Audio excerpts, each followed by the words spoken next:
Hi, everybody. Hey, this is Mr. Forrest here, and I'm going to kind of go through some basics of Chapter 1 in the Wireless Security book. Let me go ahead and share my screen. There we go. Bingo. Okay. So here we are in Canvas. Let's go to modules. And then last week was all about setting up our groups or whatever. So let's go into Chapter 1 and look at the PowerPoints. And I'm going to walk through this as a kind of a basic overview. So in Chapter 1, as you're reading through the basics of networking, the first thing you come across are 5 different types of networks, from local all the way to personal area network. Let's kind of walk through them here. So a local area network is a group of computers connected by a medium.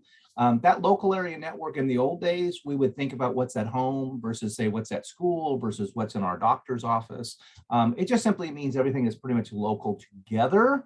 And then we have now refined and defined them into more specific terminology. So LAN can be a lot of different types of networks. You almost want to ask the question, how big is the local area network? We get into the wide area networks, okay? So somebody might say that the local area network here at Fresno City College is a LAN. There's a new term called a campus area network, kind of reflects the campus. A wide area network might be all the California community colleges in the state of California, okay, all hooked up to the same network. That would definitely constitute a wide area network, okay, with all the various devices, okay. A metropolitan area network would be all the connections in the metropolitan area. So, you know, here, Fresno City College is part of the State Center Community College District. So we could say, hey, we're not only part of a wide area network, we could also have a metropolitan area network where you have Fresno City College, you have Clovis Community College, you have Madera, you have Reedley and Oakhurst, and we're all part of the metropolitan area network, okay? You could see the same thing happen in the private industry, hooking up all of the Taco Bells in the Fresno area, okay, or whatever town you may be in. So metropolitan area network, okay? I mentioned campus, right? And so that makes sense because we have a lot of buildings on a campus here at the college. You know, Fresno City College, we're one of the largest ones in the state. But you can have a campus area network on a small individual location, a small little elementary school, and that could still be referred to as a campus area network, okay? And then the personal area network. Now we're kind of redefining that more towards what you and I might do at home. Okay, in the personal area network, sometimes we need a kind of distinction when we talk about a PAN, because are we talking about the little network that I use and my wife and the kids use and they play games and we watch Netflix, things like that? Or are we also talking about maybe we have a small office, home office, a SOHO, and therefore our personal area network kind of has more business. But the point being is that whatever acronym you're using, a lot of times it's important for you to give some definition or explanation to give context around the acronym. Don't just assume that just because somebody knows what the 3 letters stand for, that they will understand exactly what network you have in play, okay? So give context when you're using those that information, okay?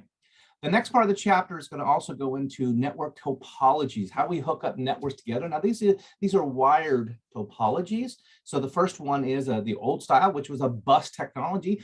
They use the word bus because think about a bus stop, okay? The bus line, okay, going down the road, you have a main road in town and you have a bus that's going from point A to point Z, okay? And you're going to have bus stops along the way. So it's a cable that's going to have stopping points for each of the devices, as you see down here, whether it starts off with the server, but anybody along the bus line can access anything else that's on that stop, okay? Except it's kind of like one bus at a time, that's it.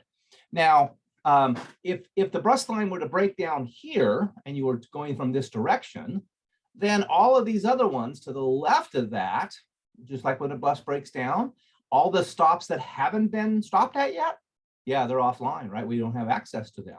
So, you know, the best thing is when a break happens towards the end, hey, at least everybody else has been serviced, okay? But it's an old, easy way to do it.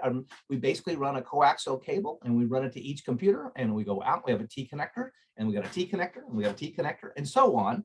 And then we have terminators at both ends. Okay. Now, if you were to take a bus line and kind of wrap it together, you would start to create a circle, or what we call a ring topology. Okay. Gives you the basic concept. Typically, there's a dual ring, okay, for redundancy purposes and stuff. But for right now and stuff, this is just a basic introduction to topologies. And some of this you may have gotten when you took CIT-12 or CIT-15 here at the college. Okay. Then we have what's called a star topology, where you have a central point and then each link radiates out from that. So for instance and stuff, if you have a central switch here in the business building on our campus, and then you would have a star that would go to each of the labs, or probably a star link that goes to each computer in each of the labs. So when you look at the star, the point is you have a central point, kind of like a hub of a tire, and the spokes that go out around it, that makes it a star. And the same thing would apply, by the way, if it was wireless as well. Okay. And then you have something like a mesh topology. And the mesh topology, a lot of times we hear it today in context to wireless, where you set up various devices, wireless devices in your house or in your environment, and each device connects to one another or talks and echoes to each other and stuff, so that as you're walking from room to next room, whatever, you have plenty of overlap in signal, as opposed to, hey, my antenna for this one only radiates a small part, and as I walk away, I lose the signal because I have nothing else to join into. Okay, so mesh topology. Types of topology also have connections. Okay, so like one of the connections and stuff that you might encounter out there is a peer-to-peer networks. As you're reading about this in the book and stuff, we have peer-to-peer, and we usually have what's called client server. In the peer-to-peer connection, all the computers are hooked up by usually some kind of cabling, or can be wireless as well. And think about it this way: it's like, hey, everybody in the same department, everybody has the same rights. Everybody has this. We get all these different cooks in the kitchen, but nobody's in charge and everybody's in charge. Okay. So the only way I would ever set up a peer-to-peer network is with people I absolutely trust. In a business environment, it's hard to really put stock in that because you'll want accountability, and we want some kind of administrative oversight, so we turn to client server rather than that. But if you had a small sub network of just peer-to-peer of people you absolutely trust, you could do that. I've seen, descriptors where people say, sure, peer-to-peer could be up to 25 people. I don't know about you. I probably don't trust 25 people that way to have full control over my computer, and I would have full control over 24 other computers. Okay. But anyway, that's a type of connection. Then we get into how computers are connected. Here's some good diagrams. A point-to-point link. Okay. Again, whether it's wired or wireless, or between buildings using wireless antennas. Okay. Here at the college, we do a lot of point-to-point initially. Actually, we do beyond that and stuff because we have multiple environments here. But we also have LAN 1, LAN 2, like we have a road, Blackstone Avenue, that kind of separates part of our campus. The main campus is to the west, and to the east, we have the stadium. But on the other side of the stadium, we have our police academy and our fire academy. And so how do we talk if our main network is on our side of the street, and the other part of the network campus is on the other side of the street? Well, we could trench across it. Sure, that's pretty expensive because technically that Blackstone Avenue is still a highway, and that's the case of a lot of process. Or we can use a wireless antenna, and that's exactly what we do. We use that antenna to talk from our side of the street to the other side of the street, and then process that individually. Okay. We also have things called point to multi-point links and stuff, okay, where you have multiple LANs that are talking to each other. So not just 2, but 3, 4, whatever. And again, this can happen be it wired or wireless in a campus environment, okay? So we're talking about, again, the local area network to, say, Fresno City College, also called a campus area network, whatever. We probably don't have too much of this multi-point, whatever in our home environment, but hey, maybe you live in the country and you got extra buildings and stuff, you got a barn, sheds, all these kind of things. I guess technically you could have a multi-point network as well, okay?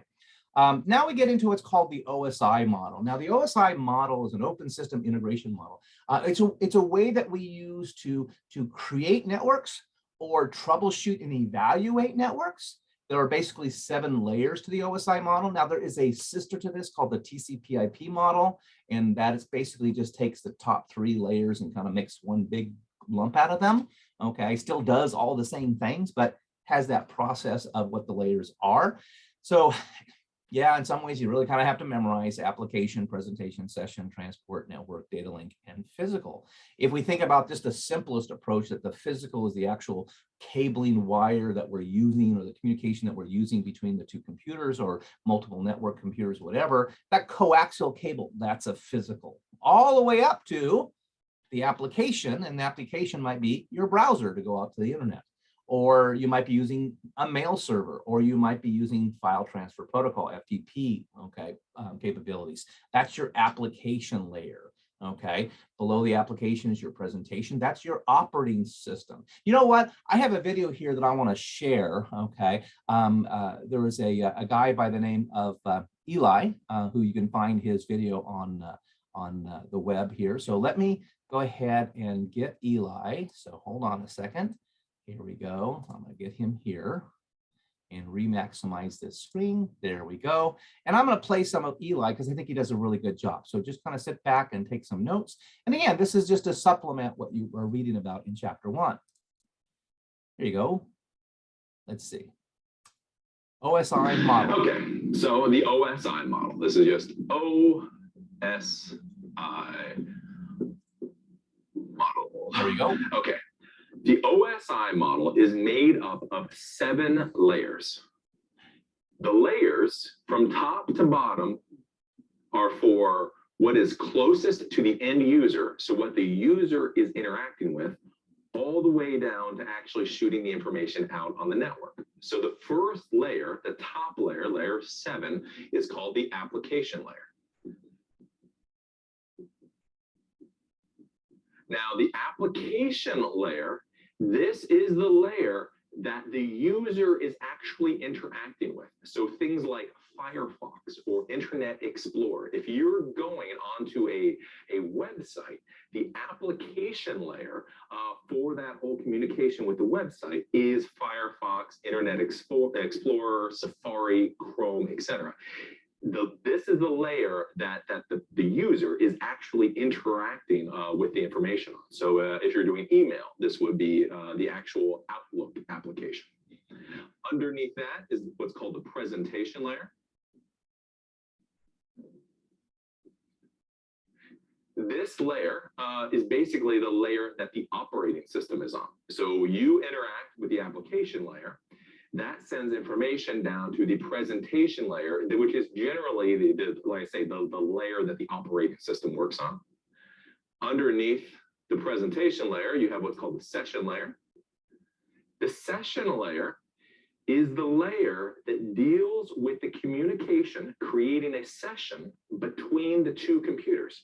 So if you are going to a website, basically your computer at the session layer has to create a session with the web server that you're trying to access to get data from. So that's what the session layer does. The session layer actually creates the session between your computer and the computer you're trying to get information from.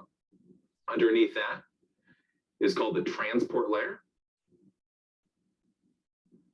The transport layer, this layer is what decides like how much information should be sent at one time. So when you're communicating with a website, this is the layer that decides how much information you will communicate to the website, how much information will be communicated back. This deals with the transport of the data back and forth. You then have the network layer. The network layer is the layer that routers operate at. So you know your router that you have at home, or if you've been doing networking technology, a router. Routers operate at the network level. So your IP address is at the network level. Underneath this, make sure you're still on the screen. Yep, you have the data link layer. The data link layer is the layer that switches operate on. So again, all the computers on a network get plugged into a switch so that they can talk to each other. That happens, that layer is called the data link layer. And then underneath that final layer, layer 1, is called the physical layer. The physical layer is literally all the physical stuff that connects the computers together. This includes patch panels, patch cords, the cabling, etc. So basically, if your computer isn't actually connected to the network, if you don't have a patch cable running from your computer to the network, then it's a layer 1 problem. Your network cable isn't connected. If a cable gets cut or if a cable is miswired, that will be a physical layer problem. That would be a layer 1 problem. So okay. So let's see how this works now again. So, I mean, again, without being redundant, I think Eli did a good job. We're going from us as the end user using applications like a browser. Okay, again, these are network applications. These are not like Microsoft Office, Word, Excel. We're talking about the applications for networks. So that's what this model is about, for networks, all the way down to the physical layer. Okay, and as it goes from one computer to the next. Again, you're reading about this in your chapter 1. I think that Eli does a pretty decent job at trying to explain that. So let me go ahead and come back to where we left off here, which was, here we go, and